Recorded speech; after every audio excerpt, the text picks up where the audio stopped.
अभी तक हम आर्हेनियस सिद्धांत के पक्ष में प्रमाण व आर्हेनियस सिद्धांत की क्या कमियां हैं उसके बारे में पढ़ चुके हैं। आज हम दुर्बल विद्युत अपघटय का एक दूसरा सिद्धांत करेंगे। सिद्धांत का नाम है ओस्टवाल्ड तन्यता नियम, ओस्टवाल्ड डाइल्यूशन लॉ।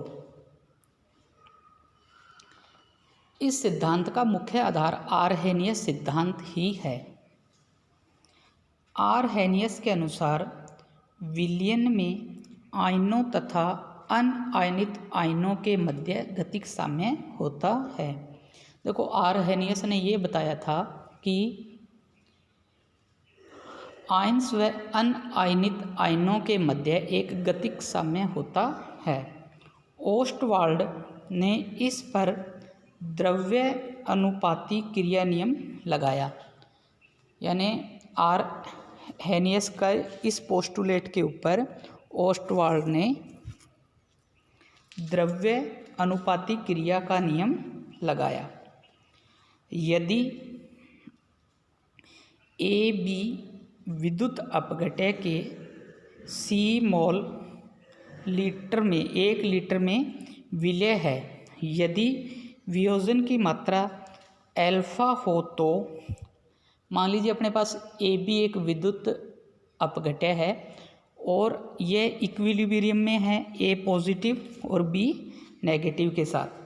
प्रारंभिक सांद्रता, यदि ए बी की प्रारंभिक सांद्रता सी हो, यानी उस अवस्था में जब यह पूर्ण रूप से या यह आयनित अवस्था में नहीं हुआ या अनआयनित अवस्था में है, तो प्रारंभिक सांद्रता ए बी की सी, तो उस कंडीशन के अंदर ए पॉजिटिव की सांद्रता 0 होगी और जो बी नेगेटिव है उसकी भी सांद्रता क्या होगी, 0 होगी। साम्य अवस्था पर जो सांद्रता होगी वो होगी सी ब्रैकेट 1 माइनस अल्फा ब्रैकेट, और जो ए की सांद्रता, ए पॉजिटिव की जो सांद्रता होगी वो सी अल्फा होगी। इसी प्रकार बी नेगेटिव की जो साम्य अवस्था पर जो सांद्रता होगी वो सी अल्फा होगी। अब द्रव्य क्रियानुपाती का नियम लगाते हैं। द्रव्य क्रियानुपाती का नियम क्या कहता है कि जो प्रोडक्ट, या जो अपने ऐसे बोल सकते हैं कि उत्पाद का सक्रिय द्रव्यमान डिवाइडेड बाय क्रिया कारक का सक्रिय द्रव्यमान। अब अपने पास जो ए बी, जो अपने एक इक्वेशन थी जिसमें आयनित और अनआयनित आयनों के बीच में एक साम्य था, वो अपने पास क्या था, A B equilibrium, A positive B negative. तो अब अपने क्या करेंगे, जो सबसे पहले जो सक्रिय द्रव्यमान लिखेंगे वो किसका लिखेंगे, उत्पाद अपने पास कौन सा था, ए पॉजिटिव बी नेगेटिव। तो मैंने इस इक्वेशन में के ए बराबर लिख दिया ए पॉजिटिव बी पॉजिटिव। यहाँ पे मैंने इनको स्क्वायर ब्रैकेट से लिखा है। स्क्वायर ब्रैकेट से लिखने का मतलब ये हो गया कि ये किसको प्रदर्शित कर रहा है, सक्रिय द्रव्यमान को प्रदर्शित कर रहा है।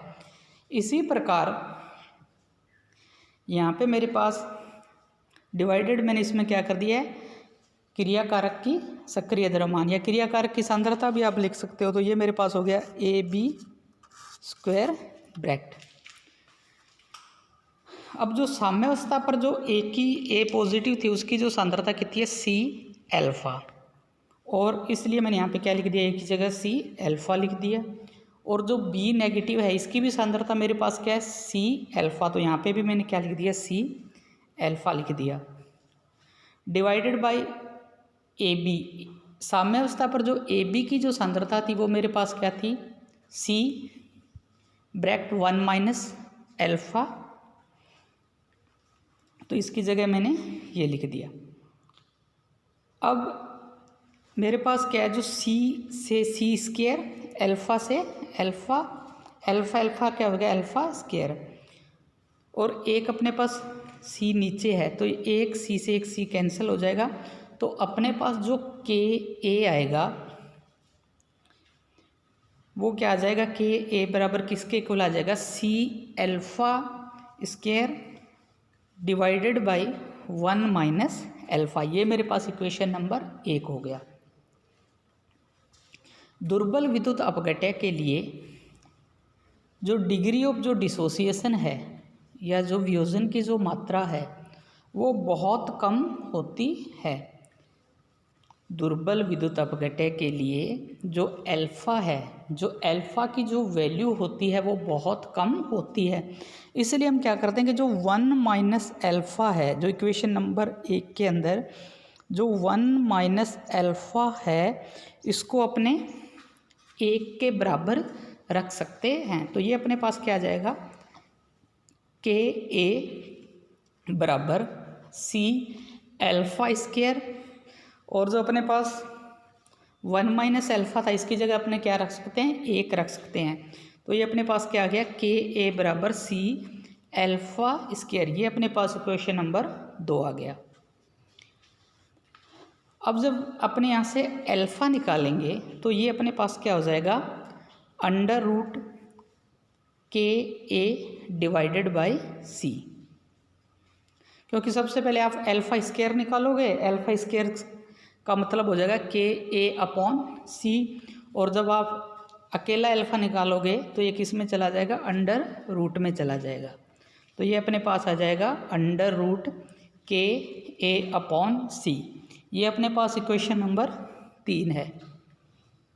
अब हम जानते हैं कि जो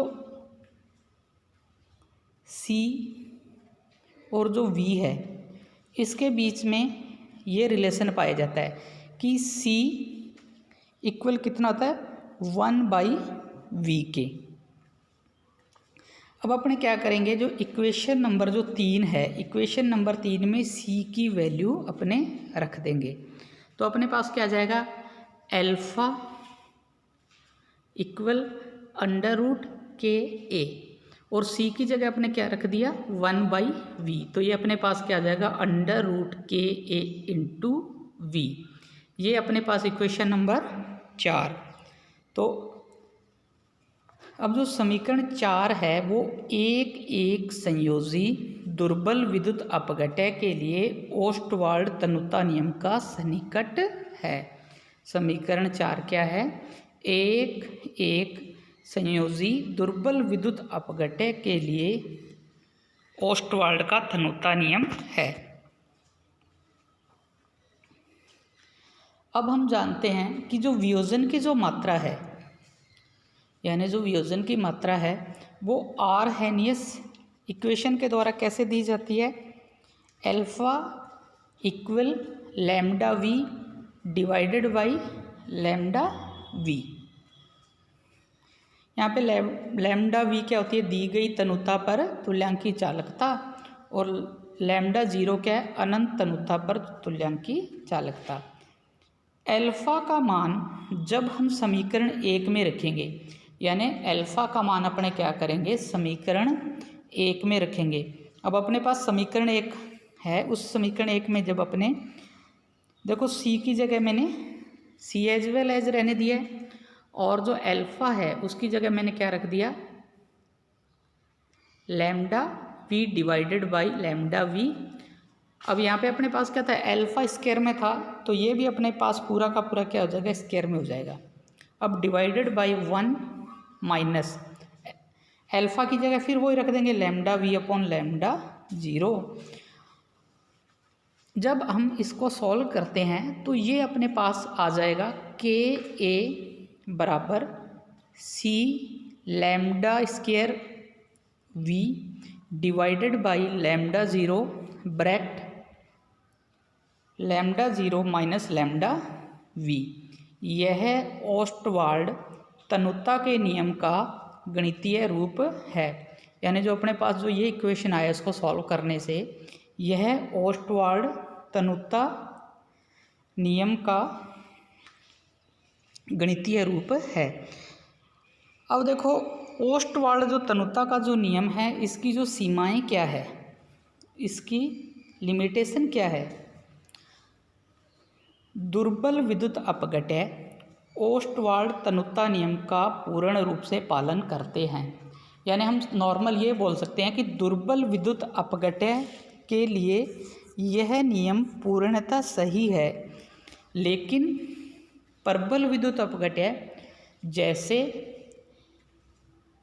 HCl, potassium chloride, sodium chloride के लिए यह नियम पूर्णतः असफल हो जाता है। यानी हम इस नियम को दुर्बल विद्युत अपघट्य पर तो लागू कर सकते हैं, लेकिन प्रबल विद्युत अपघट्य पर इस नियम को हम लागू नहीं कर सकते हैं। प्रबल विद्युत अपघट्य के नियम की असफलता के निम्न कारण है। असफलता के इसके निम्न कारण है। पहला कारण क्या है? यह नियम आर्हेनियस सिद्धांत पर आधारित है। यह नियम आर्हेनियस सिद्धांत पर आधारित है, जिसके अनुसार विद्युत अपघट्य आंशिक रूप से वियोजित रहते हैं। केवल अनंत तनुता पर ही ये पूर्णतः वियोजित होते हैं। देखो, यह नियम आर्हेनियस सिद्धांत पर लागू है। तो आर्हेनियस सिद्धांत क्या कहता है कि जब अनंत तनुता पर ही आयन्स जो अणु है वो पूर्णतः वियोजित होते हैं।